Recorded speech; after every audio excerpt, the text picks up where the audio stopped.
going to go on to another story. The face of Judaism in America is changing. According to 2004 research from Bihal Lashon, a Jewish research and advocacy group, the Jewish community is more diverse than many would assume.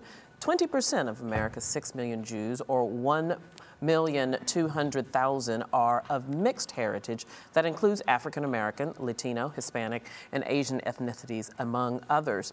To share their own stories of growing up as Jewish people of color is Rabbi Capers Fanay, and he is with us via Skype from Chicago, and here in our New York City studio is journalist Simone Weichelbaum. And thank you to both of you for being here. I appreciate it. Let me start with you, Simone. You are of mixed heritage as well as being Jewish. Your father is German and Jewish. Your mother is British, I believe, but of Jamaican descent. Yes, okay. What was it like for you to grow up both being mixed race in a country where that's sometimes unusual, and then being a person of color who is Jewish? Did you run into challenges on those fronts? Of course, almost in daily life, but I feel very lucky because I grew up in New York, in Brooklyn, which is itself already a melting pot of many cultures. So growing up in New York City versus growing up, let's say, in the Midwest, it's a very different experience. It's a more welcoming experience, but of course you run into confrontation all the time.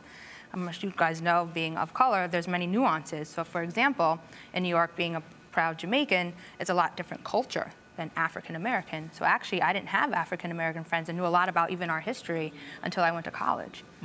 But when you tell your friends that you're of Jewish descent, what do they say? It's pretty obvious. If you know, like, the way I act and talk with our hands, it's a very Jewish thing. I can't hide it if I tried.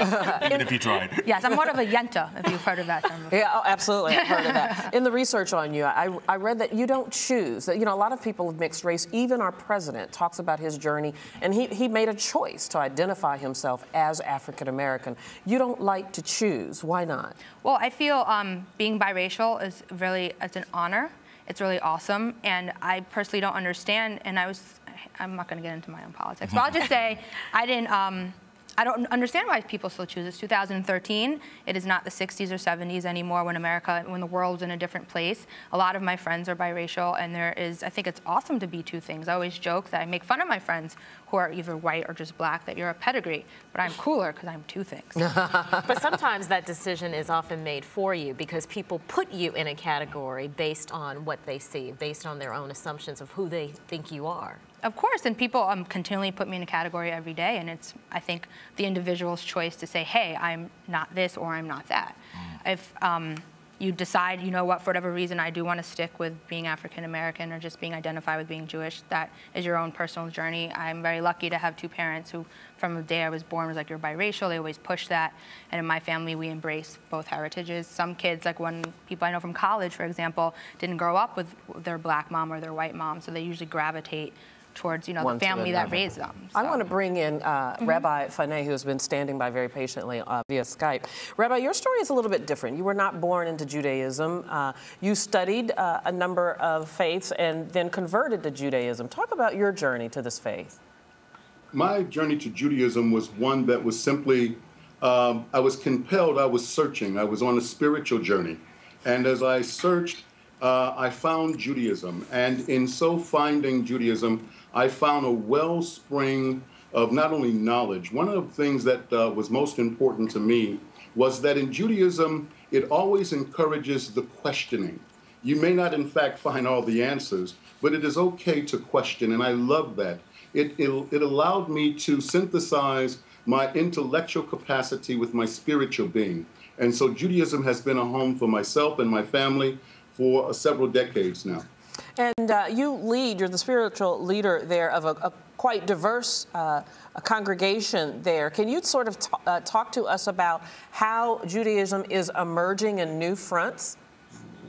It is emerging in several ways. Our congregation is made up of Latino Jews, B'nai Anusim, the hidden ones from Mexico, wow. Who several of their families were forced to convert to Catholicism during the time of the Inquisition. We have white Jews in our congregation who've adopted African American children and wanted their children to be a part of a Jewish community where the majority of the membership looked like them.